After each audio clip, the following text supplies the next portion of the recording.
Digital format లో at a time single breaking కాకుండా ఒకేసారి ఒకే ఫ్రేమ్ లో 4 బిగ్ బ్రేకింగ్స్ వాటితో పాటు విజువల్స్ మీ ముందుకు తీసుకొచ్చాం. సో మొదటి బ్రేకింగ్, హైదరాబాద్ వాసులకు వానగండం ఇంకా ఉంది. సో ఇక సెకండ్ బ్రేకింగ్ లోకి వెళ్ళిపోదాం. మళ్ళీ వచ్చేది వైసీపీ ప్రభుత్వమే అని సీఎం జగన్ ధీమా.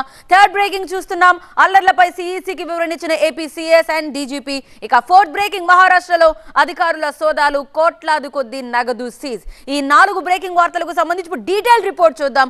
మొదటి బ్రేకింగ్, హైదరాబాద్ వాసులకు వానగండం.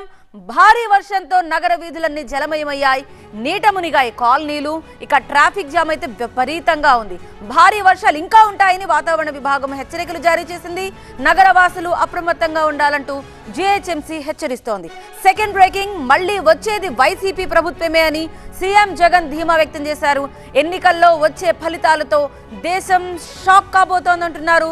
రికార్డ్ స్థాయిలో ఓటేసిన ప్రజలకు జగన్ ధన్యవాదాలు చెప్పారు. ఐపాక్ టీంతో జరిగిన సమావేశంలో ఈ వ్యాఖ్యలు చేశారు జగన్. అయితే విజయంపై అటు కూటమి కూడా కాన్ఫిడెంట్ గానే ఉంది.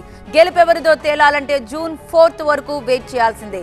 ఇక థర్డ్ బ్రేకింగ్, అల్లర్లపై సిఈసికి వివరణ ఇచ్చారు ఏపీ సీఎస్ అండ్ డీజీపీ. దాడులు, హింసపై గవర్నర్ కు వైసీపీ నేతలు ఫిర్యాదు చేశారు.